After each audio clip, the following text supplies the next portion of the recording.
વિદ્યાર્થી મિત્રો, ધોરણ 3 કલશોર પાઠ 6 અગાઉ વાર્તા આપણે જોઈ ગયા.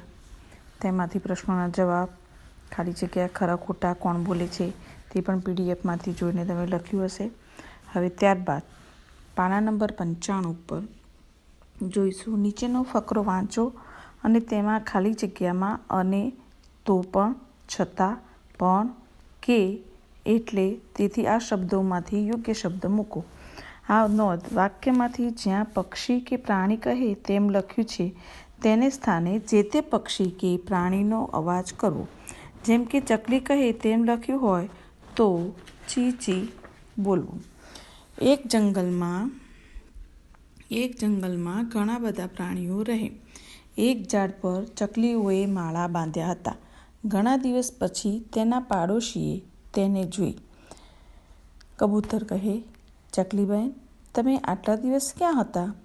ચકલી કહે, અમે બધા સાથે મળીને રહીએ છીએ. પછી અહીંયા આવશે પણ. કાગડાભાઈ રોજ અમને હેરાન કરે છે. કબૂતર કહે, તમને કાગડો હેરાન કરે છે? તો ખાલી જગ્યામાં આવશે તો પણ. તમે કોઈને કહેતા નથી? ઘુવડ કહે, અમે આટલા બધા તમારી સાથે છીએ તો પણ તમને હેરાન કરે છે? બતક બોલ્યું, તમે બહુ શાંત છો એટલે અથવા તેથી તમને હેરાન કરે છે. હંસ બોલ્યો, અમને તો ખબરે ના પડી કે તમે આટલા દુઃખી હતા. કોયલ કહે, કાગડાને કહી દો કે તમને હેરાન કરવાનું બંધ કરે અને દૂર ક્યાંક બીજી જગ્યાએ જતો રહે. ચકલી કહે, તો પોતાનો માળો નહીં બદલે? છતાં મને મદદ કોણ કરશે? કોયલ કહ્યું, હું તમને મદદ કરીશ અને કાગડાને પાઠ ભણાવીશ. આગળ આપણે કાવ્ય જોઈશું. કાવ્યના કવિ છે જીતુ ત્રિવેદી. ચકલી કરતી હુપા હુપને વાનર કરતો ચીચીચી. વેંત એકના વાનરભાઈ ને 4 ફૂટની ચકલી. એવું એમ અમને સપનું આવ્યું, અસલી હોય કે નકલી.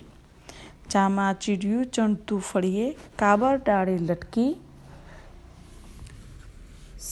સિંહને બટકું ભરી ગયેલ, ઘેટાથી સિંહણ ડરતી. સાચી હોય કે ખોટી, દુનિયા સપનાની બહુ ગમતી. પાણી ભરતી કીડી બેનને અમે જ્યાં ગાગર ઢોળી. કીડી અમારી પાછળ દોડી, ભાગી આખી ટોળી. સપનું પણ ભાગી ગયું જ્યાં જરાક આંખો ખોલી. અહીંયા કાવ્યમાં જે પ્રમાણે છે એ પ્રમાણે આપણે પ્રશ્નોના જવાબ લખવાના છે. હું પીડીએફમાં પ્રશ્નોના જવાબ અને વિકલ્પો મૂકીશ. નીચે વાતચીત આપણે જોઈ લઈશું. તમને આ કવિતામાં સૌથી વધુ શું ગમ્યું? તો આ કવિતામાં અમે પાણી ભરતી કીડી બેનને જ્યાં ગાગર ઢોળી ત્યાં કીડી અમારી પાછળ દોડી અને અમારી આખી ટોળી ભાગી. આ કવિતામાં ગમ્યું.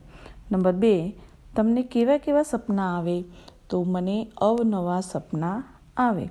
3, તમારું કોઈ એક સપનું બધાને સંભળાવો. એ વિદ્યાર્થી મિત્રો પોતાની જાતે પોતાની સમજ પ્રમાણે એનો